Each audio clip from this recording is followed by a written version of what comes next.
Okay, I don't have bias against any particular culture or genre of music, etc., etc. Though I have, strong objections to music per se, though there's some scholarly discussion about it. But I will show you what I'm convinced of.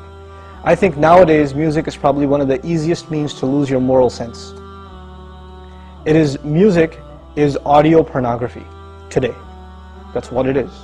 It's explicit, it's shameless, it's vulgar, it takes your sense of humanity away from you, it makes you look at women as objects, worse than animals. And these people are talking about women like they're talking about, an animal, really. It objectifies women, and especially I've noticed a lot of the brothers that I know of, Muslims, that are really into the hip-hop scene, and they're kind of doing the hifz of the song, right? They're memorizing the song, and they're really good at reciting it with perfect tajweed too, right? And so they do that, and it's just horrible language, horrible, horrific language. The only simple response I have to that, if you have any regard for the Book of Allah, that you really think it's from Allah, بِئْسَ الْإِسْمُ الْفُسُوقُ بَعْدَ الْإِيمَانِ. Even the name, the mention, the word for something bad is terrible once you have faith. Even the mention of something terrible is horrible for you, it's harmful for you after you have faith. You have to have a clean tongue. You have to say what قُلْ لِعِبَادِي يَقُولْ الَّتِي هِيَ أَحْسَنُ. Tell my slaves to say that which is the best. Say what is the best. Say good things from your mouth. So this is the first thing. When you say horrible things and you say things that are in direct contradiction to the moral gauge Allah gifted us with, then obviously you're deviating from your natural fitrah, your predisposition to turn to Allah. And when you constantly listen to garbage like that, then you get deviated.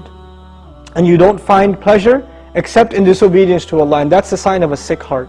So one has to distance themselves from this. This is the first step. And I'll tell you, this is my personal measure, this is not a fatwa, it's my personal analysis, you don't have to take it. But if a person finds listening to the Qur'an annoying, after they've been listening to hip-hop and this and that for a long time, and as soon as somebody puts the Qur'an on in the car, you know what they say? Oh man, turn that off, man, I don't want to, I just want to talk. And they immediately, they get a little annoyed when they hear the Qur'an. That actually means the shayateen have taken over. And they're constantly making waswas out of this person. Because what do the shayateen hate the most? Yes, they hate the Qur'an. They hate the word of Allah. They flee, it hurts them. So you know what they do? Because this person has let the shayateen, the devils, into his heart, they start pinching at his heart when he hears Qur'an, and he says, I don't want to hear this. Right? It's like surgery, it's like pulling a tooth for this person. This happens. When you try to give this person a reminder from Allah's word, they get annoyed by it, like agitated, like an allergic reaction. Why? Because they've let the shayateen in. To let them out, the first thing you got to do is stop supplying them with fuel. This is fuel. This useless wasting of time, this is fuel for shaitan. They love that you waste your time. They love it. Because the one asset, the one piece of wealth Allah gave every human being is time.